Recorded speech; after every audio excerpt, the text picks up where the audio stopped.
ಇದು SS digital channel, Shri ಸುಮಂಗಲಿ digital channel. ನೀವು ನೋಡ್ತಾ ಇದ್ದೀರಿ ಸುದ್ದಿ ಸಮಯ, ಸ್ಥಳೀಯ ಸುದ್ದಿಗಳಿಗಾಗಿ. ಸುದ್ದಿ ಸಮಯದ ಪ್ರಾಯೋಜಕರು Mahalakshmi jewellers, gold hub, main road, Kalaburagi.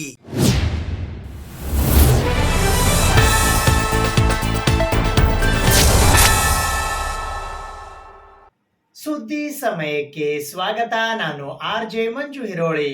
Kalaburagi ನಗರದ RN ಇಂಟರ್ನ್ಯಾಷನಲ್ ಪಬ್ಲಿಕ್ ಶಾಲೆಯಲ್ಲಿ ಇಂದು ಅಕ್ಷರಾಭ್ಯಾಸ ಮತ್ತು ಮಕ್ಕಳಿಂದ ತಂದೆ ತಾಯಂದಿರ ಪಾದಪೂಜೆ ಕಾರ್ಯಕ್ರಮ ಹಮ್ಮಿಕೊಳ್ಳಲಾಗಿತ್ತು. We are very happy to see you all together here. Thank you for joining us here today for this divine occasion of Aksharabhyasam and Pada Puja. On behalf of RN International Public School, principal, teachers and children, we welcome you all. ಎಲ್ಲರೂ ಆದಿನಾರಾಯಣ ಪ್ರಿಯನಿಗೆ ಪಿಲ್ಲೆ ಕಾಲುಂಗುರಲ್ಲು ಪಜನಿರೊಳು ಗಲ್ಲು ಬಿಲ್ಲೆಂದೆ ಜಯ ನೀಡುತ್ತಾ ಉಲ್ಲಾಸದಿಂದಲಿ ನಡುವಿಗೊಡ್ಯಾಣ ಫುಲ್ಲನ ಬನ್ನ ಪ್ರಿಯಳಿಗೆ ಜರದ ಪಿತಾಂಬರ ನಿಲಿಗಳೆಳೆಯುತ್ತ ಜಗಜಗಿಸುತ್ತ ಹೊಳೆಯುತ್ತಲಿ ಸಡಗರದಿಂದ ಬೆಳಗಿರೆ ನಾರಿಯರು ಬೇಗಾದಿ ಕೊಲ್ಲಾಪುರದ ಮಹಾಲಕ್ಷ್ಮಿಗೆ ಚೌರಿರ ಗುಟ್ಟಿಕೊಂಡು ಹೆರಳು ಬಂಗಾರ ಬುಗುಡಿ ಬಾವುಲಿ ಹೊಳೆಯುತ್ತಲಿ ತೊಟ್ಟ ಕಚುಗವು ಇಟ್ಟವಕ್ಕಿಯ ತೊಡೆ ಬೆಟ್ಟವೆಂಕೋಬನ ಮಡದಿಗೆ ಆರುತಿ ಬೆಳಗಿರೆ ನಾರಿಯರು ಬೇಗಾದಿ ಕೊಲ್ಲಾಪುರದ ಮಹಾಲಕ್ಷ್ಮಿಗೆ.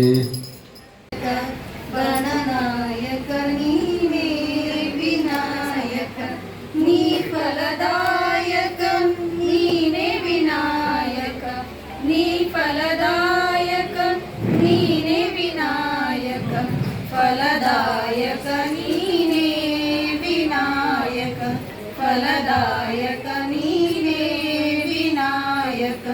ಕಾರ್ಯಾರಂಭದಿ ಭಜಿಸುವೆ ನಿನ್ನನು, ಕಾರ್ಯಾರಂಭದಿ ಭಜಿಸುವೆ ನಿನ್ನನು, ಕಾರ್ಯಸಿದ್ಧಿ ಪೂದೆ ಮಗೆ ವಿನಾಯಕ. ಇಂದು ಕಲಬುರಗಿ ನಗರದ RN ಇಂಟರ್ನ್ಯಾಷನಲ್ ಪಬ್ಲಿಕ್ ಶಾಲೆಯಲ್ಲಿ ಅಕ್ಷರಾಭ್ಯಾಸ ಮತ್ತು ಪಾದಪೂಜೆ ಕಾರ್ಯಕ್ರಮ ಹಮ್ಮಿಕೊಳ್ಳಲಾಗಿತ್ತು.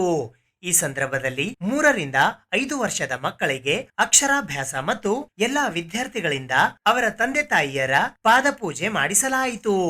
ಈ ಕಾರ್ಯಕ್ರಮಕ್ಕೆ ಶಂಕರ್ ಸಿಂಗ್ ಮೆಮೋರಿಯಲ್ ಟ್ರಸ್ಟಿನ ಚೇರ್ಮನ್ ಸೋನಾಲಿ ವಿಜಯ್ ಸಿಂಗ್, ಇನ್ನರ್ವಿಲ್ ಕ್ಲಬ್ಬಿನ ಅಧ್ಯಕ್ಷರಾದ ಸ್ವಾತಿ ಪವಾರ್, ಸಾಮಾಜಿಕ ಕಾರ್ಯಕರ್ತರಾದ Shweta Saraf, CRC Omkar, BRC coordinator doctor Prakash Rathod, Dharam Singh PU ಕಾಲೇಜಿನ ಪ್ರಾಂಶುಪಾಲರಾದ ಬಜರಂಗ್ ಸಿಂಗ್ ಚೌಹಾಣ್, ಆಡಳಿತ ಅಧಿಕಾರಿಗಳಾದ ದೇಶ್ಮುಖ್ ಸರ್ ಹಾಗೂ RN ಇಂಟರ್ನ್ಯಾಷನಲ್ ಪಬ್ಲಿಕ್ ಶಾಲೆಯ ಪ್ರಾಂಶುಪಾಲರಾದ ವಿನುತಾ ಕಡಪ ಹಾಜರಿದ್ದರು. ಈ ಸಂದರ್ಭದಲ್ಲಿ ಶಿಕ್ಷಕ ವೃಂದದವರಾದ ನಿರ್ಮಲಾ, ದೀಪಾ, ರವೀನಾ, ವೈಶಾಲಿ, ಅಂಬಿಕಾ, ಪೂರ್ಣಿಮಾ, ಅಶ್ವಿನಿ, ಸಂತೋಷ್, ಸುಜಾತ, ಯೋಗೇಶ್, ಸ್ನೇಹ ಅವರು ಉಪಸ್ಥಿತರಿದ್ದರು.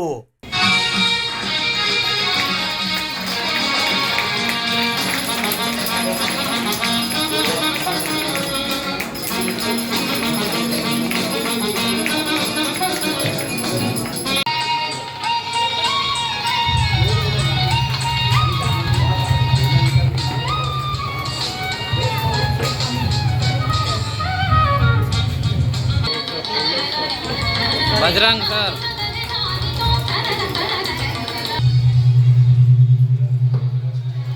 मैडम मैडम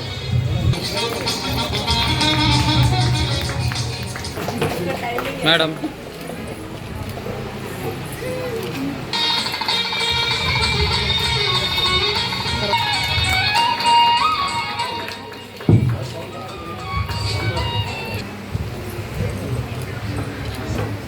नमो विष्णवे प्रभो विष्णवे श्रीवैशम्पायनो वाचः श्रद्धा धर्माण शेषेण पापनानि सर्वजः जगत्प्रभुं देवदेवम् अनन्तं पुरुषोत्तमं सुवर्णामसहस्रेण पुरुषशततोऽर्जितः तमेवं वयं ध्यायन्तु मन्नमस्सञ्च यजमानस्य मेव च अनादिनिजदं विष्णुं सर्वलोकमहेश्वराणां कीर्तिवर्धनं मस्तके यजमानस्य मेव विष्णुं प्रभविष्णुं महेश्वरम् अनेकरूपदैत्यान्तः ಶ್ರೀ ಮಹಾವಿಷ್ಣು ಪರಮಾತ್ಮ ಶ್ರೀಮನ್ನಾರಾಯಣ ಕ್ರೀತಿರೀತಿದಂ ಶಾಂತಗಂಧಾ ತದಾದರ ಇತ್ಯರ್ಥಂ ರಥಾಂಗಪಾಣಿ ರಕ್ಷೋಗ್ಗಯತಿ ನೇತ್ರಂ. आप सभी को मेरा बहुत बहुत नमस्कार। आज शंकर सिंह मेमोरियल ट्रस्ट में हम अक्षर अभ्यासम और पाद पूजा कर रहे हैं और आज सभी पेरेंट्स जो है आए हैं, मैं उन सबका बहुत बहुत धन्यवाद देती हूँ और स्पेशली हमारे विनुता मैडम, स्नेहा मैडम और सारे टीम मेंबर्स, देशमुख सर, सारे लोगों ने हमको आज बहुत सपोर्ट किया। आगे हम बहुत कुछ ऐसे कार्यक्रम करना चाहेंगे। आर्यन इंटरनेशनल स्कूल में हम पुरानी संस्कृति और वैल्यूज़ को फिर से ऐड करने की कोशिश कर रहे हैं। आज बच्चे बहुत वेस्टर्नाइज हो रहे हैं, इंस्टाग्राम और मोबाइल का यूज़ हो रहा है, तो हम कोशिश कर रहे हैं कि आगे जाकर के बच्चों को ज़्यादा प्लेग्राउंड यूज़ करें, पुरानी वैल्यूज़ से जुड़ें, योगा से जुड़ें और हमारी वो संस्कृति जो कहीं ना कहीं लुप्त हो रही है, वापस हम उसे अपने स्कूल के माध्यम से वापस गुलबर्गा में लाने की कोशिश कर रहे हैं। और सारे पेरेंट्स अगर हमारा साथ दें तो हम बहुत जल्दी बहुत अच्छे रिजल्ट ला के देंगे। नेक्स्ट ईयर हम 6th स्टैंडर्ड से बच्चों के आगे जा कर के हम नीट JEE की क्लासेस लेते हैं, लेकिन कोशिश हमारी ये रहेगी कि हम इसी साल से नीट JEE CET के लिए भी बच्चों को तैयार करें ताकि आगे जाके उन्हें कोई तकलीफ ना महसूस हो। और आप सबके साथ से हम ज़रूर वो सब करेंगे जो हम सोचते हमेशा हैं, सपने देखते हैं लेकिन शायद पूरे कर नहीं पाते, लेकिन हम ज़रूर इस बार करके दिखाएंगे। धन्यवाद। ಇವತ್ತು RN ಇಂಟರ್ನ್ಯಾಷನಲ್ ಪಬ್ಲಿಕ್ ಶಾಲೆಯಲ್ಲಿ ವಿಶೇಷವಾದಂಥ ಒಂದು ಕಾರ್ಯಕ್ರಮವನ್ನು ಜರುಗ್ತಾ ಇದೆ. ಅದು ಯಾವುದು ಅಂತಂದರೆ ಅಕ್ಷರಾಭ್ಯಾಸ ಮತ್ತು ಪಾದಪೂಜೆ ಕಾರ್ಯಕ್ರಮ. ಸಾಮಾನ್ಯವಾಗಿ ಎಲ್ಲ ಶಾಲೆಗಳಲ್ಲಿ ಸಾಮಾನ್ಯ ಶಿಕ್ಷಣ ಕೊಡುವಂಥದ್ದನ್ನು ಪದ್ಧತಿಯಲ್ಲಿದೆ.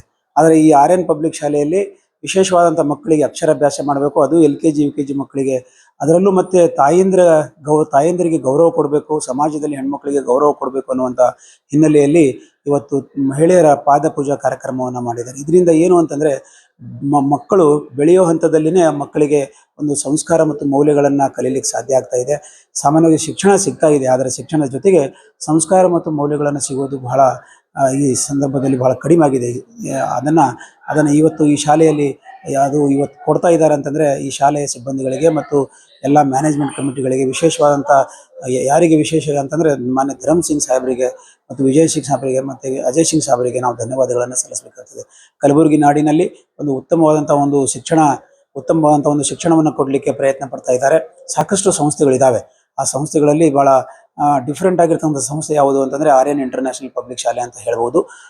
ಜನತೆ ಇದರ ಲಾಭವನ್ನು ಪಡಿಬೇಕು. ಎಲ್ಲ ಪೇರೆಂಟ್ಸ್ ಶಾಲೆಗಳಿಗೆ ಈ ಶಾಲೆಗೆ ಎಲ್ಲ ಮಕ್ಕಳಿಗೆ ಸರಿಯಾದ ಪ್ರತಿದಿನ ಶಾಲೆಗೆ ಕಳಿಸುವುದರ ಮೂಲಕ ಒಂದು ಒಳ್ಳೆಯ ಗುಣಮಟ್ಟದ ಶಿಕ್ಷಣದ ಲಾಭವನ್ನು ಪಡ್ಕೊಳ್ಳುವಂಥ ಕೆಲಸ ಎಲ್ಲ ಪೇರೆಂಟ್ಸ್ ಮಾಡಬೇಕು ಅನ್ನುವಂಥ ಒಂದು ಈ ಸಂದರ್ಭದಲ್ಲಿ ನಾನು ಅವರಲ್ಲಿ ಮನವಿಯನ್ನು ಮಾಡ್ತಾ. ಎಲ್ಲರಿಗೂ ನಮಸ್ಕಾರ. ನಾನು ವಿನುತಾ S. ಕಡ್ಪ, ಪ್ರಾಂಶುಪಾಲ್ of RN international public school. So ಇವತ್ತೇನಪ್ಪಾ ಅಂದ್ರೆ ನಮ್ಮ ಸ್ಕೂಲ್ನಾಗ ಅಕ್ಷರಾಭ್ಯಾಸ ಮತ್ತು ಪ್ರತ್ಯಕ್ಷ ಪಾದ ಪೂಜೆ ಅಂತೇಳಿ ಮಾಡ್ತಾ ಇದ್ವಿ.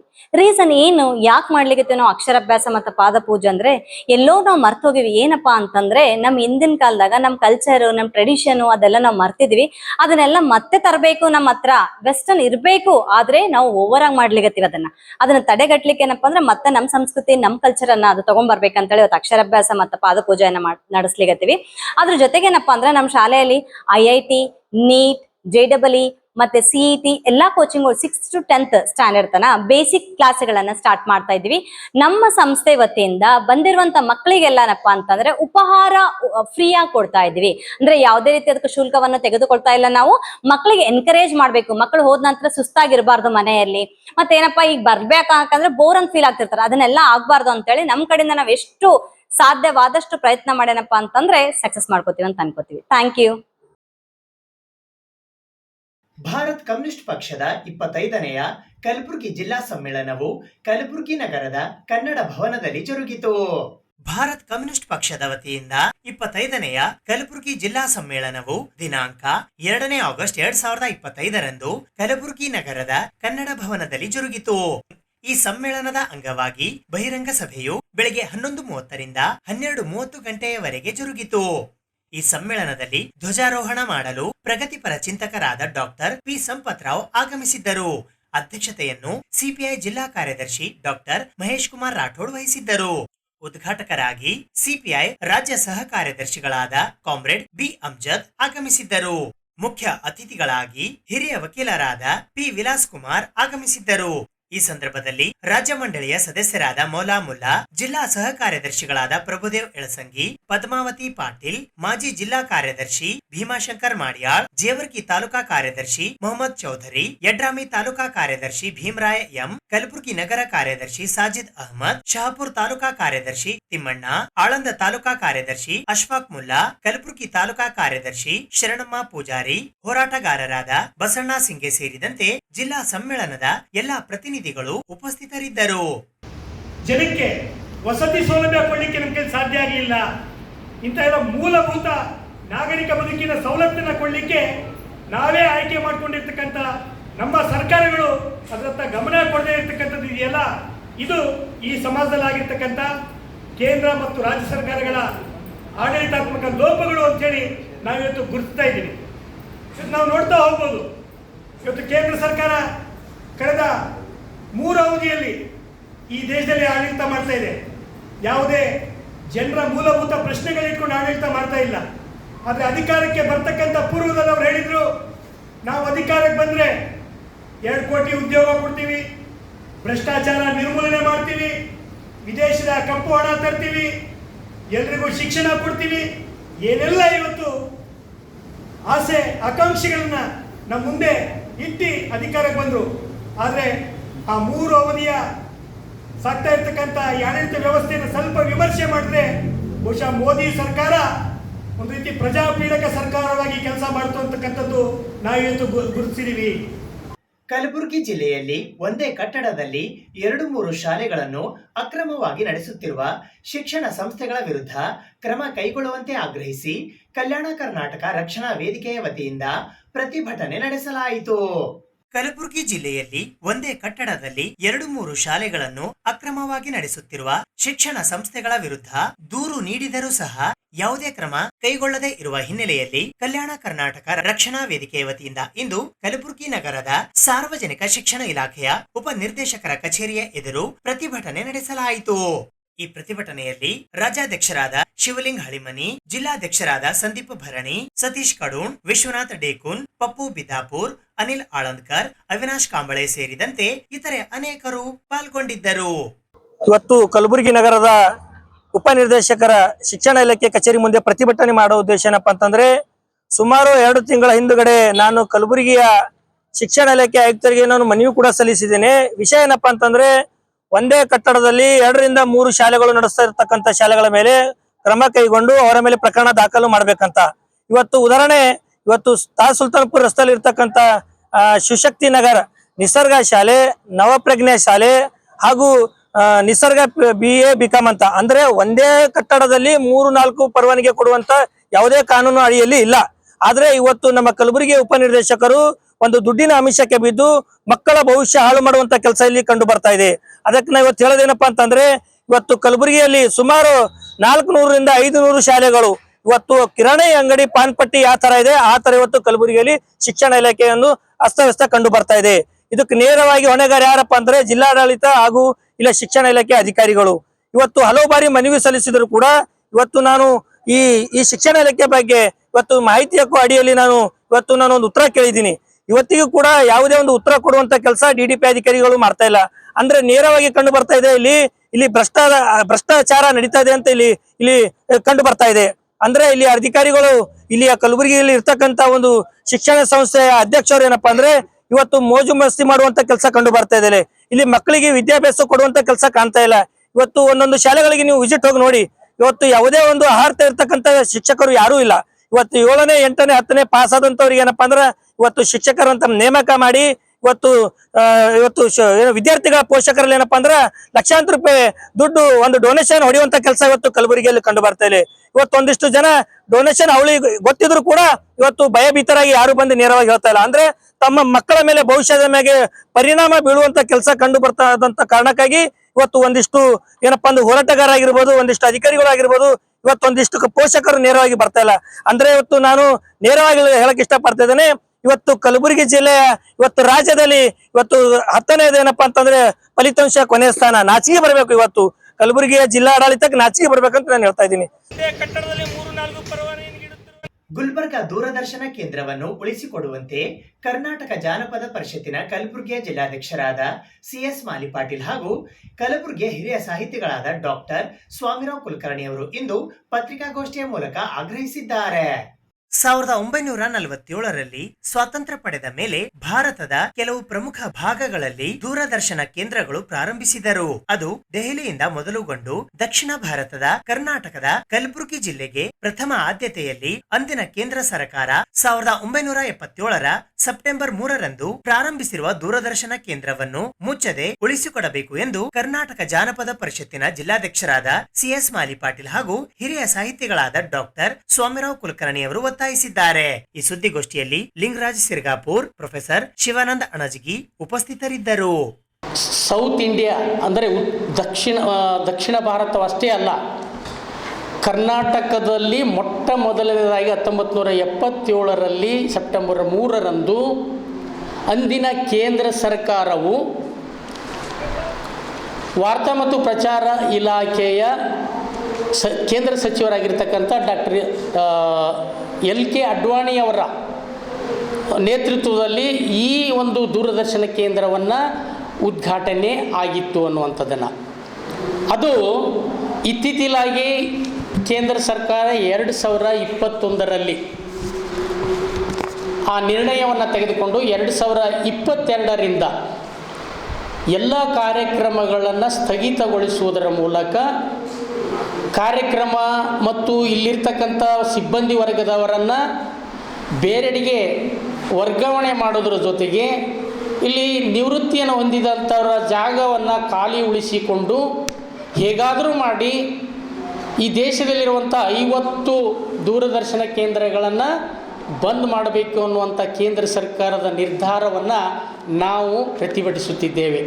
ಅವರು ಕೈಗೊಳ್ಳುವಂಥ ನಿರ್ಣಯಕ್ಕೆ ನಾವು ಪ್ರತಿಭಟಿಸುತ್ತಿದ್ದೇವೆ. ಕಾರಣ ಇಷ್ಟೇ, 1977ರಲ್ಲಿ ನಮ್ಮ ಗುಲ್ಬರ್ಗ ವಿಭಾಗಕ್ಕೆ ಕಲ್ಯಾಣ ಕರ್ನಾಟಕ ನಾಡಿಗೆ, ಈಗ ನಾವು ಕಲ್ಯಾಣ ಕರ್ನಾಟಕ ಅಂತೀವಿ, ಈ ನಾಡಿಗೆ ಆ ಒಂದು ಕೆಲಸ ಆಗಿರುವಂಥದ್ದು ಅಂದು ದಾಖಲೆಯಾಗಿರ್ತಕ್ಕಂಥ ವಿಷಯ. ಅದು ಇವತ್ತು ಆ ದಾಖಲೆಯನ್ನು ಅಳಿಸುವಂಥ ರೀತಿಯಲ್ಲಿ ಕೆಲಸವನ್ನು ನಡೀತಾ ಇದೆ. ಅದಕ್ಕೆ ನಾವು ಸುಮಾರು 5-6 ವರ್ಷಗಳಿಂದ ನಾನು ಕನ್ನಡ ಸಾಹಿತ್ಯ ಪರಿಷತ್ತಿನಲ್ಲಿ ಕಲಬುರಗಿ ತಾಲೂಕು ಅಧ್ಯಕ್ಷ ಇದ್ದಾಗಲಿಂದಲೂ ಪ್ರಾರಂಭ ಮಾಡಿ ಈಗ ಕಂಟಿನ್ಯೂ ಆಗಿ ನಾನು ಕರ್ನಾಟಕ ಜಾನಪದ ಪರಿಷತ್ ಜಿಲ್ಲಾಧ್ಯಕ್ಷ ಆಗಿ ಮುಂದುವರೆದುಕೊಂಡು ಈ ಕೆಲಸವನ್ನು ಮಾಡ್ತಾಯಿದ್ದೀವಿ. ಇದು ಯಾಕಾಗಿ ಅಂತಂದರೆ ನಮ್ಮ ಭಾಗ ಅಂದರೆ ಕಲ್ಯಾಣ ಕರ್ನಾಟಕ ಭಾಗ ಸಾಹಿತ್ಯ, ಕಲೆ, ಚಿತ್ರಕಲೆ, ಸಂಗೀತ, ವಿಜ್ಞಾನ, ಶಿಕ್ಷಣ ಮತ್ತು ಸಾಂಸ್ಕೃತಿಕ ಲೋಕದಲ್ಲಿ ಈ ಕಲ್ಯಾಣ ಕರ್ನಾಟಕ ನಾಡು ಇಡೀ ಕನ್ನಡ ನಾಡಿನಲ್ಲೇ ಹೆಸರನ್ನು ಮಾಡಿರ್ತಕ್ಕಂಥದ್ದು. ಮಾನ್ಯಕೇಟ ಕ್ಷೇತ್ರ ಏನಿದೆ ಈಗ ಒಂದು ಇದರಲ್ಲಿ ನೃಪತುಂಗನ ಕಾಲದ ಒಂದು ಕವಿರಾಜ ಮಾರ್ಗ ಎಂಬ ಕೃತಿ ಮೊಟ್ಟ ಮೊದಲನೇದಾಗಿ ಕನ್ನಡ ನಾಡಿಗೆ ಕೊಟ್ಟಿರ್ತಕ್ಕಂಥ ಗ್ರಂಥದ ಈ ಒಂದು ಪ್ರದೇಶ ಇದು ಸಂಪನ್ಮೂಲ ಮತ್ತು ಸಾಂಸ್ಕೃತಿಕ ಲೋಕವಾಗಿರೋದ್ರಿಂದ ಇದನ್ನು ನಾವು ಉಳಿಸ್ಕೊಳ್ಬೇಕು. ಇದನ್ನು ನಾವು ಒಂದು ಅರ್ಥದಲ್ಲಿ ತಡಿಬೇಕಾಗಿದೆ. ಈಗಾಗಲೇ ಈ ಒಂದು ದೂರದರ್ಶನದ ಬಗ್ಗೆ ನಮ್ಮ ಕಾಂಗ್ರೆಸ್ನ ರಾಷ್ಟ್ರೀಯ ಅಂದರೆ AICC ರಾಜ್ಯ ಅಧ್ಯಕ್ಷರಾಗಿರುವಂಥ ಸನ್ಮಾನ್ಯ ಶ್ರೀ ಮಲ್ಲಿಕಾರ್ಜುನ್ ಖರ್ಗೆಜಿಯವರಿಗೂ, ಹಿಂದಿನ ಕೇಂದ್ರ ಮಂತ್ರಿಗಳಾಗಿರ್ತಕ್ಕಂಥ ಭಗವಂತ ಖೂಬಾ ಅವರಿಗೂ ಮತ್ತು ಹಿಂದಿನ ಲೋಕಸಭಾ ಸಂಸದರಾಗಿರ್ತಕ್ಕಂಥ ಡಾಕ್ಟರ್ ಉಮೇಶ್ ಜಾಧವ್ ಅವರಿಗೂ, ಈಗಿನ ಲೋಕಸಭಾ ಸಂಸದರಾಗಿರ್ತಕ್ಕಂಥ ರಾಧಾಕೃಷ್ಣ ದೊಡ್ಡಮನಿ ಸರ್ ಅವರಿಗೂ ಮತ್ತು ಹಿಂದಿನ ಮುಖ್ಯಮಂತ್ರಿಗಳು ಕರ್ನಾಟಕ ಸರ್ಕಾರದ್ದು ಶ್ರೀ ಬಸವರಾಜ ಬೊಮ್ಮಾಯಿ ಅವರಿಗೂ ಮತ್ತು ಸಚಿವರಿಗೂ, ಈಗಿರ್ತಕ್ಕಂಥ ಎಲ್ಲ ಶಾಸಕರಿಗೂ ಮತ್ತು ಸಚಿವರಿಗೂ ನಾವು ಈ ಸುದ್ದಿಯನ್ನು ಕೊಟ್ಟಿದ್ದೀವಿ. ಈಗಾಗಲೇ ಸಾಕಷ್ಟು ಸಲ ಪತ್ರಿಕೆಯಲ್ಲಿ ತಾವು ಬರೆದಿದ್ದೀರಿ. ನಿಜವಾಗಲೂ ಇದು ನಮ್ಮ ಕೆಲಸಕ್ಕಿಂತ ತಮ್ಮ ಕೆಲಸ, ತಮ್ಮ ಪಾತ್ರ ಭಾಳ ದೊಡ್ಡದಿದೆ ಅಂತ ಅಂದ್ಕೊಂಡಿದ್ದೀನಿ. ಯಾಕಂದರೆ ಇದು ಕೇಂದ್ರ ಸರ್ಕಾರಕ್ಕೆ, ಆ ಸಚಿವಾಲಯಕ್ಕೆ ಮತ್ತು ಈ ದೇಶದ ಪ್ರಧಾನಮಂತ್ರಿಗಳಿಗೆ ಈ ಸುದ್ದಿಯನ್ನು ಮುಟ್ಟಿ ಇದರ ಜಾಗೃತಿಯನ್ನು ಮೂಡಿಸುವಂಥ ಕೆಲಸ ತಮ್ಮ ಪತ್ರಿಕೆ ಮತ್ತು ಮಾಧ್ಯಮದವರದಾಗಿರೋದರಿಂದ ಅದಕ್ಕಾಗಿ ಈ ಒಂದು ವಿಷಯವನ್ನು ನಾವು ಮುಂದಿಟ್ಕೊಂಡು ಈ ಭಾಗದಲ್ಲಿ ಅನ್ಯಾಯವಾಗಬಾರ್ದು. ಈಗಾಗಲೇ ಕೆಲಸ ಮಾಡ್ತಕ್ಕಂಥವರನ್ನು ಬೇರೆಡೆಗೆ ವರ್ಗಾವಣೆ ಮಾಡಿದ್ದಾರೆ, ಖಾಲಿ ಇದ್ದಾವೆ. ಅಲ್ಲಿಂದ ಇಕ್ವಿಪ್ಮೆಂಟ್ಸ್ಗಳನ್ನು ಬೇರೆಯವರಿಗೆ ಕಳಿಸ್ತಾ ಇದ್ದಾರೆ. ಅವ್ರು ಒಂದು ಯಾವುದೋ ಒಂದು ವಿಷಯನ ಹೇಳ್ತಾ ಇದ್ದಾರೆ, ಏನಂದರೆ PGF ಅಂಟೈನರ್ ಇರ್ತಕ್ಕಂಥ ಒಂದು ಸಂದರ್ಭ ಇತ್ತು ಅನ್ನೋದು. ಅಂಟೈನರ್ ಇರ್ತಕ್ಕಂಥದ್ದು ಒಂದು ಸಂದರ್ಭ ಇತ್ತು. ಆ ನಿಟ್ಟಿನಲ್ಲಿ ಅವಾಗ ಅಂಟೈನರ್ ಇದ್ದದಕ್ಕೆ TV ನಡೆದಿತ್ತು, ದೂರದರ್ಶನ ನಡೆದಿತ್ತು ಅನ್ನುವಂಥದ್ದನ್ನು. ಈಗ ಡಿಜಿಟಲ್ ಕನ್ನಡ ಹೊಂದಿದಂಥ ಕಾರಣ ಸಂದರ್ಭದಲ್ಲಿ ಅದನ್ನು ಇಡ್ಲಿಕ್ಕೆ ಆಗಲ್ಲ ಅನ್ನುವಂಥ ನಿಟ್ಟಿನಲ್ಲಿ ಆ ಮಾತನ್ನು ಹೇಳುತ್ತಾ ಇವತ್ತು ಅದನ್ನು ಬಂದ್ ಮಾಡುವಂಥ ರೀತಿಯಲ್ಲಿ ಕೇಂದ್ರ ಸರ್ಕಾರ 2022ರಿಂದ ಅದನ್ನು ಕೈಗೆತ್ತಿಕೊಂಡಿದೆ. ಆ ನಿಟ್ಟಿನಲ್ಲಿ ನಮ್ಮ ಕಲ್ಯಾಣ ಕರ್ನಾಟಕ ಹಲವಾರು ರೀತಿಯಿಂದ ಸಾಂಸ್ಕೃತಿಕವಾಗಿ ಈ ನಾಡಿನಲ್ಲಿ ಅಷ್ಟೇ ಅಲ್ಲ ದೇಶದಲ್ಲಿ ಉತ್ತಮವಾಗಿರ್ತಕ್ಕಂಥ ಪ್ರದೇಶ ಅಂತ ಬಂದಿರುವಂಥದ್ದು. 1977ರಲ್ಲಿ ಕಲಬುರಗಿ ದೂರದರ್ಶನ ಇಡೀ ಕರ್ನಾಟಕದಲ್ಲಿ ಮಾತ್ರವಲ್ಲ, ದಕ್ಷಿಣ ಭಾರತದಲ್ಲಿಯೇ ಪ್ರಪ್ರಥಮವಾಗಿ ನಮ್ಮಲ್ಲಿ ದೂರದರ್ಶನ ಪಡೆದಂಥ ಹೆಮ್ಮೆ ನಮಗೆ. ಒಂದು ಕವಿರಾಜ ಮಾರ್ಗ, ಎರಡನೇದು ಕಲಬುರಗಿ ದೂರದರ್ಶನ. ಇವೆರಡು ನಮ್ಮ ಹೆಮ್ಮೆಯ ಅಭಿಮಾನದ ಸಂಗತಿಗಳು. ಆದರೆ ದುರ್ದೈವ ಅಂತಂದರೆ 77ರಲ್ಲಿ ಪ್ರಾರಂಭ ಆದದ್ದು, ಅದರ ಚಿತ್ರೀಕರಣ 3 ವರ್ಷಗಳ 4 ವರ್ಷಗಳ ಕಾಲ ಹೈದರಾಬಾದಿನಲ್ಲಿ ಆಗ್ತಾಯಿತ್ತು. 79ರಿಂದ 81ರವರೆಗೆ ನಾನು ಆ ದೂರದರ್ಶನದ ಉದ್ಘೋಷಕನಾಗಿಯೂ ಸಹಿತ ಹೈದರಾಬಾದಕ್ಕೆ ಹೋಗಿ ಕೆಲಸವನ್ನು ಮಾಡಿ ಬಂದಿದ್ದೇನೆ. ಇದಾದ ನಂತರ 80ರಲ್ಲಿ ಡಾಕ್ಟರ್ ಹಮಾನಾಯ್ಕರು ಇಲ್ಲಿ ಕುಲಪತಿಗಳಾಗಿದ್ದಾಗ ಅವರಿಗೆ ಭೇಟಿಗೆ ಹೋದಾಗ ಅವರು ಒಂದು ಮಾತನ್ನು ಹೇಳಿದರು, ಎದಕ್ಕೆ ಬಂದಿದ್ದೀರಿ? ಇಲ್ಲರಿ, ನಮ್ಮ ದೂರದರ್ಶನ ಚಿತ್ರೀಕರಣ ಕಲಬುರಗಿಯಲ್ಲಿ ಆಗಬೇಕು ಎನ್ನುವ ಹೋರಾಟಕ್ಕಾಗಿ ಬಂದಿದ್ದೇವೆ ಅಂದರು. ಭಾಳ ಒಳ್ಳೆಯ ಕೆಲಸ. ನಾನು ನಮ್ಮ ಮನೆಯವರಿಗೆ ಇದೀಗ ಹೇಳ್ತಾ ಇದ್ದೆ, ಇದು ಗುಲ್ಬರ್ಗಾ ದೂರದರ್ಶನ ಅಂತ ಪ್ರಾರಂಭ ಆಗ್ತಕ್ಕಂಥ ಈ ದೂರದರ್ಶನ ಹೈದರಾಬಾದ್ನಲ್ಲಿ ಚಿತ್ರೀಕರಣಗೊಳ್ತಾ ಇರುವುದು ಈ ಭಾಗದ ಜನರ ಒಂದು ರೀತಿಯ ಒಂದು ನಿರಭಿಮಾನದ ಸಂಕೇತ ಎನ್ನುವಂಥ ಮಾತನ್ನು ಹಾಮಾನಾಯಕರು ಹೇಳಿದರು. ಆಗ ನಾವು ಒಂದು ಸಭೆಯನ್ನು ಕರೆದ್ವಿ. PM ಮಣ್ಣೂರ್ ಅವರು ಅದರ ಅಧ್ಯಕ್ಷರಾಗಿ, ನಾನು ಕಾರ್ಯದರ್ಶಿಯಾಗಿ ಕನ್ನಡ ಹಿತರಕ್ಷಣಾ ಹೋರಾಟ ಸಮಿತಿಯನ್ನು ಹಾಮಾನಾಯಕರು ಆಗಿಂದಾಗಲೇ ಉದ್ಘಾಟನೆಯನ್ನು ಮಾಡಿದರು. ಸುಮಾರು 100 ಜನ ಅಲ್ಲಿ ಸೇರಿದ್ದೆ. 100 ರೂಪಾಯಿನೂ ಕಾಣಿಕೆಯಾಗಿ ಕೊಟ್ಟರು. ಆ ಸಂದರ್ಭದಲ್ಲಿ ನಾನು 81-82ರಲ್ಲಿ ಕೊಟ್ಟರು.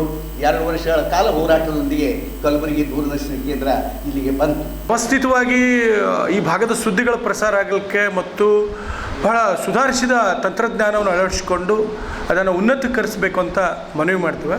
ಮುಚ್ಚೋದಂತರೂ ಸಾಧ್ಯ ಇಲ್ಲ, ಮುಚ್ಚೋಕ್ಕೆ ಬಿಡೋದೂ ಇಲ್ಲ, ಅದು ಅಸಾಧ್ಯದ ಮಾತು. ಆಲೋಚನೆಯನ್ನು ಕೇಂದ್ರ ಸರ್ಕಾರವಾಗಲಿ ಮತ್ತು ಸಂಬಂಧಪಟ್ಟವರು ಅದನ್ನು ಆಲೋಚನೆಯನ್ನು ಬಿಡಬೇಕು ಅಂತ ಕಳಕಳಿಯ ಮನವಿಯನ್ನು ಮಾಡುತ್ತಾ, ಈ ಭಾಗದ ಕೃಷಿ ಸೇರಿದಂತೆ ವಿಜ್ಞಾನ ಕ್ಷೇತ್ರವಾಗಿ ಸಾಹಿತ್ಯ, ಸಂಸ್ಕೃತಿ ಮತ್ತು ಇಲ್ಲಿರುವಂಥ ಕಲಾವಿದರಿಗಾಗಲಿ ಮತ್ತು ಇಲ್ಲಿರುವಂಥ ಬೇರೆ ಬೇರೆ ಕ್ಷೇತ್ರದ ಸುದ್ದಿಗಳಿಗೆ ಆದ್ಯತೆ ಆಗಲಿಕ್ಕೆ ಅದೊಂದು ದೂರದರ್ಶನ ಕೇಂದ್ರವಿದೆ. ಪ್ರತಿನಿತ್ಯ ಭಾಗದ ಜನರು ಒಂದು ಅರ್ಧ ಗಂಟೆ ಆದರೂ ಕಲಬುರಗಿ ದೂರದರ್ಶನ ಕೇಂದ್ರವನ್ನು ನೋಡುವಂಥ ಸುದ್ದಿಗಳು ಅಲ್ಲಿಂದ ನಾವು ನಿರೀಕ್ಷೆ ಮಾಡ್ತೀವಿ. ಎಷ್ಟೋ ಇಲಾಖೆಗಳು ಕೂಡ ಇಲ್ಲಿದು ಹೋಗ್ಯಾವ. ಅದೇ ರೀತಿ ಇವತ್ತು ಈ ಒಂದು ದೂರದರ್ಶನ ಕೇಂದ್ರ ಈಗ ಮಾಲಿ ಪಾಟೀಲ್ ಹೇಳಿದರು, ಸೌತ್ ಇಂಡಿಯಾದಲ್ಲಿ ಅಂದ್ರೆ ದಕ್ಷಿಣ ಭಾರತದಲ್ಲೇ ಪ್ರಪ್ರಥಮವಾಗಿ ನಿರ್ಮಾಣಗೊಂಡಂಥ ಈ ದೂರದರ್ಶನ ಕೇಂದ್ರ ಈ ತನ್ನದೇ ಆದಂಥ ದಾಖಲೆ, ಐತಿಹಾಸಿಕ ದಾಖಲೆ ಅದ. ಯಾಕಂತಂದ್ರೆ ಅಲ್ಲಿ ಸುಸಜ್ಜಿತವಾದ ಸ್ಟುಡಿಯೋ ಅದ. ನೀವು ಅಲ್ಲಿ ನೋಡಬೇಕು. ಆಗಿನ ಕಾಲಿಂದ 3 ಲಕ್ಷ, 4 ಲಕ್ಷ, 5 ಲಕ್ಷ, 10 ಲಕ್ಷ ತನಕ ಕ್ಯಾಮ್ರಾಗಳು ಅಲ್ಲಿ ನಾವು ಹೋಗಿ ನೋಡಿದ್ದೇವೆ ಒಳಗೆ. ಅಂಥ ಸ್ಟುಡಿಯೋನ ನೀವು ಮುಗಿಸ್ತೀರಪ್ಪ ಅಂತಂದ್ರೆ ಇದು ಕೇಂದ್ರ ಸರ್ಕಾರದ ಬೇಜವಾಬ್ದಾರಿತನ. ಕಳೆದ ನಾವು ಇವರಿಗೆ ಭಗವಂತ ಖೂಬಾರಿಗೆ, ಸಂಸ್ಥಾನದ ಭಗವಂತ ಖೂಬಾರಿಗೆ, ಮಾಲಿ ಪಾಟೀಲ್ ನಾವೆಲ್ಲ ಆಗ್ರಹ ಮಾಡಿದ್ದೀವಿ, ಮುಚ್ಚೋಕ್ಕೆ ಬಿಡೋದಿಲ್ಲ ಅಂತ ಹೇಳಿದರು. ಆಶ್ವಾಸನೆ ಅಷ್ಟೇ ಕೊಟ್ಟಿರು. ಬಟ್ ಅದು ಮುಂದೆ ಏನಾಯಿತು, ಅದಕ್ಕೆ ಏನು ಸವಲತ್ತುಗಳು ಕೊಡಬೇಕು, ಯಾರೂ ಅದಕ್ಕೆ ಇಚ್ಛೆನೇ ಪಡ್ತಾಯಿಲ್ಲ. ಯಾಕಂತಂದ್ರೆ ಇವತ್ತು ನಮ್ಮ ಖಾಸಗಿ TVಗಳು ಎಷ್ಟು ಪ್ರಭಾವ ಬೀರಪ್ಪ ಅಂತಂದ್ರೆ ದೂರದರ್ಶನ ಕೇಂದ್ರ ಸರ್ಕಾರದ ಪೂರ ಕಣ್ಮರೆ ಆಗ್ತಾಯಿದೆ. ಅದಕ್ಕೆ ನಾನು ಬಲವಾಗಿ ವಿನಂತಿ ಮಾಡ್ಕೊತೀನಿ, ಈ ಒಂದು ವೇಳೆ ನೀವು ದೂರದರ್ಶನ ಕೇಂದ್ರ ನೀವು ಮುಚ್ಚುವಂಥ ಪರಿಸ್ಥಿತಿ ಬಂತಪ್ಪ ಅಂದ್ರೆ ಈ ಭಾಗದ ಹೋರಾಟಗಾರ ಅಷ್ಟೇ ಅಲ್ಲ, ಎಲ್ಲ ಸಾಹಿತಿಗಳು, ಬುದ್ಧಿವಂತರು, ಚಿಂತಕರು ಎಲ್ಲರೂ ಬರಬೇಕು. ಇದರಲ್ಲಿ ಕೂಡ ರೈತರು ಕೂಡ ನಾವು ಭಾಗವಹಿಸೋಕ್ಕೆ ನಾವು ಹೇಳ್ತೀವಿ. ಯಾಕಂದ್ರೆ ಅಲ್ಲಿ ಕೃಷಿಗೆ ಸಂಬಂಧಪಟ್ಟ ಕಾರ್ಯಕ್ರಮಗಳು ಆಗ್ತೀವಿ ಅಲ್ಲಿ. ನಿಮ್ಗೆ ತಮಗೆಲ್ಲ ಗೊತ್ತಿರ್ಬೇಕು, ಸಂಗೀತ ಅಷ್ಟೇ ಅಲ್ಲ, ಕೇವಲ ಮನೋರಂಜನೆ ಅಷ್ಟೇ ಅಲ್ಲ, ರೈತರು ಕೂಡ ರೈತರಿಗೆ ಉಪಯೋಗ ಅಂತ ಕೃಷಿ ಸಲಹೆಗಳು ಕೂಡ ಅಲ್ಲಿ ಬಿತ್ತರಿಗೆ ಆಗ್ತೀವಿ. ಅಂತ ಇರೋದಾಗೂ ನೀವು ಮತ್ತು ಬಂದ್ ಮಾಡ್ತೀರಪ್ಪ ಅಂದ್ರೆ ಭಾಳ ಅನ್ಯಾಯ ಅದ. ನಮ್ಮ ಭಾಗಕ್ಕೆ ನೀವು ಯಾವುದೇ ಕಾರಣಕ್ಕೆ ನೀವು ಅನ್ಯಾಯ ಮಾಡೋಕ್ಕೆ ಹೋಗ್ಬಾರ್ರಿ. ಆಗಸ್ಟ್ 10ರಂದು ಸಂತ ಢೋರಕಕ್ಕಯ್ಯ ಸಮಾಜ ಸೀನಿಯರ್ ಸಿಟಿಜನ್ ವೆಲ್ಫೇರ್ ಅಸೋಸಿಯೇಷನ್ ವತಿಯಿಂದ ಪ್ರತಿಭಾ ಪುರಸ್ಕಾರ ಕಾರ್ಯಕ್ರಮ ಹಮ್ಮಿಕೊಳ್ಳಲಾಗಿದೆ. ಸಂತ ಢೋರಕಕ್ಕಯ್ಯ ಸಮಾಜ ಸೀನಿಯರ್ ಸಿಟಿಜನ್ ವೆಲ್ಫೇರ್ ಅಸೋಸಿಯೇಷನ್ ವತಿಯಿಂದ ಪ್ರತಿ ವರ್ಷದಂತೆ ಈ ವರ್ಷವೂ ಪ್ರತಿಭಾನ್ವಿತ ವಿದ್ಯಾರ್ಥಿಗಳು, ವಿದ್ಯಾರ್ಥಿನಿಯರು, ಪದವೀಧರರು, ವೈದ್ಯರು, ಎಂಜಿನಿಯರ್ಗಳು, ನೀಟ್ ಪಾಸ್ ಆದವರು ಮತ್ತು ಸರ್ಕಾರಿ ಹುದ್ದೆಗಳಲ್ಲಿ ಹೊಸದಾಗಿ ನೇಮಕಗೊಂಡ ಗೆಜೆಟೆಡ್ ಅಧಿಕಾರಿಗಳನ್ನು ಪ್ರತಿಭಾ ಪುರಸ್ಕಾರದೊಂದಿಗೆ ಸನ್ಮಾನಿಸಲಿದೆ. ಈ ಪ್ರತಿಭಾ ಪುರಸ್ಕಾರ ಸಮಾರಂಭವು ದಿನಾಂಕ 10 ಆಗಸ್ಟ್ 2025 ಬೆಳಗ್ಗೆ 10 ಗಂಟೆಗೆ ಅಧ್ಯಕ್ಷರಾದ ಮಹಾದೇವ್ ಕಾವಳೆ ಅವರ ಹೋಟೆಲ್ ಸುಮಹನ ಸೇಡಂ ರಸ್ತೆ ಕಲಬುರಗಿಯಲ್ಲಿ ಜರುಗಲಿದೆ ಎಂದು ಇಂದು ಪತ್ರಿಕಾಗೋಷ್ಠಿಯ ಮೂಲಕ ಮಾಹಿತಿ ನೀಡಲಾಯಿತು. ಈ ಪತ್ರಿಕಾಗೋಷ್ಠಿಯಲ್ಲಿ ಅಧ್ಯಕ್ಷರಾದ ಮಹಾದೇವ್ ಎನ್ ಕಾವಳೆ, ಉಪಾಧ್ಯಕ್ಷರಾದ ಗುಂಡಪ್ಪ ಗಾಯ್ದನ್ಕರ್, ಶಿವರಾಮ್ ಎಂ ಗಜಾಕೋಶ್, ಕಾರ್ಯದರ್ಶಿಗಳಾದ ಬಳಿರಾಮ್ ಎನ್ ಜೋಗದನ್ಕರ್, ಸಹ ಕಾರ್ಯದರ್ಶಿಗಳಾದ ಮನೋಹರ್ ಎನ್ ಗಜರೆ, ಖಜಾಂಚಿಗಳಾದ ಸಾಯಿಬಣ್ಣ ಎ ಗಜರೆ ಸೇರಿದಂತೆ ಇತರರು ಉಪಸ್ಥಿತರಿದ್ದರು. ನಾವು ನಮ್ಮ ಅಸೋಸಿಯೇಷನ್ ವತಿಯಿಂದ ನಮ್ಮ ಸಮಾಜದ ವಿದ್ಯಾರ್ಥಿನಿಯರಿಗೆ, ಪದವೀಧರರಿಗೆ ಹಾಗೂ ಇಂಜಿನಿಯರ್, ಡಾಕ್ಟರ್ ಅಥವಾ ಮತ್ತು ಈ ವರ್ಷದಲ್ಲಿ ಫ್ರೆಶ್ ಗೆಜೆಟೆಡ್ ರ್ಯಾಂಕಲ್ಲಿ ಅಪಾಯಿಂಟ್ಮೆಂಟ್ ಆದ ಅಧಿಕಾರಿಗಳಿಗೆ ಸತ್ಕಾರ ಮಾಡುವುದಕ್ಕೆ ಈ ಪ್ರತಿಭಾ ಪುರಸ್ಕಾರವನ್ನು ದಿನಾಂಕ 10 ಆಗಸ್ಟ್ 2025 ನಮ್ಮ ಅಧ್ಯಕ್ಷರಾದಂಥ ಶ್ರೀ ಮಹಾದೇವ್ ಕಾವಳೆ ಇವರ ಹೋಟೆಲ್ ಸುಮಹನ್ ಸೇಡಂ ರೋಡ್ನಲ್ಲಿ ನಮ್ಮ ಎಮ್ ಎಲ್ ಎಗಳಾದ ಸನ್ಮಾನ್ಯ ಶ್ರೀ ಬಸವರಾಜ್ ಮತ್ತಿಮೂಡ ಇವರ ಮುಖ್ಯ ಅತಿಥಿಯಲ್ಲಿ ನಡೆಸಲಾಗುತ್ತಿದೆ. ಅದಕ್ಕಾಗಿ ನಾವು ವಿಶೇಷವಾಗಿ ಈ ಪ್ರೆಸ್ ಮೀಟನ್ನು ಕರೆದು ನಮ್ಮ ಸಮಾಜದ ಬಾಂಧವರಿಗೆ ಎಲ್ಲರಿಗೆ ಗೊತ್ತಾಗಲಿ, ಆಮೇಲೆ ನಮ್ಮ ಸಮಾಜದಲ್ಲಿ ಇದ್ದಂಥ ವಿದ್ಯಾರ್ಥಿನಿಯರು ಆಮೇಲೆ ಪದವೀಧರರು ಹೆಚ್ಚಿನ ಸಂಖ್ಯೆಯಲ್ಲಿ ತಮ್ಮ ಅರ್ಜಿಯನ್ನು ಸಲ್ಲಿಸಲಿ ಎಂದು ಈ ಉದ್ದೇಶದಿಂದ ನಮ್ಮ ಈ ಪ್ರೆಸ್ ಮೀಟ್ ಮಾಡ್ತಾ ಇದ್ದೇವೆ.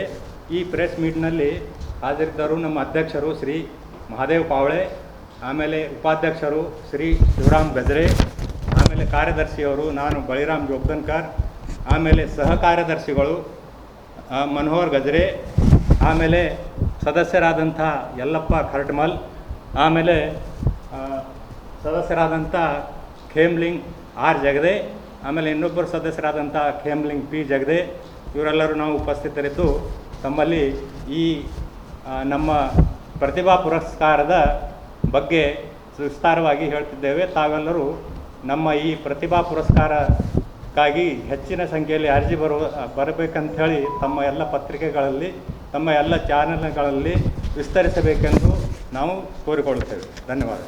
ಇದು ಇವತ್ತಿನ ಸುದ್ದಿ ಸಮಯ. ಸ್ಥಳೀಯ ಸುದ್ದಿಗಳಿಗಾಗಿ ನೋಡ್ತಾ ಇರಿ ಸುದ್ದಿ ಸಮಯ. ನಿಮ್ಮ ನೆಚ್ಚಿನ ಸುದ್ದಿ ಸಮಯವನ್ನು ಡೆನ್ ಸೆಟ್ ಆಫ್ ಬಾಕ್ಸ್ ನ ಚಾನೆಲ್ ಸಂಖ್ಯೆ 746ರಲ್ಲಿ ಪ್ರತಿದಿನ ರಾತ್ರಿ 9 ಗಂಟೆಗೆ, ಮರುಪ್ರಸಾರ ರಾತ್ರಿ 10 ಗಂಟೆಗೆ ಮತ್ತು ಮರುದಿನ ಬೆಳಿಗ್ಗೆ 8 ಗಂಟೆ ಮತ್ತು 9 ಗಂಟೆಗೆ ವೀಕ್ಷಿಸಬಹುದು. ಇದು SS ಡಿಜಿಟಲ್ ಚಾನಲ್, ಶ್ರೀ ಸುಮಂಗಲಿ ಡಿಜಿಟಲ್ ಚಾನಲ್. ನೀವು ನೋಡ್ತಾ ಇದ್ದೀರಿ ಸುದ್ದಿ ಸಮಯ, ಸ್ಥಳೀಯ ಸುದ್ದಿಗಳಿಗಾಗಿ. ಸುದ್ದಿ ಸಮಯದ ಪ್ರಾಯೋಜಕರು Mahalakshmi jewellers, gold hub, main road, Kalaburagi.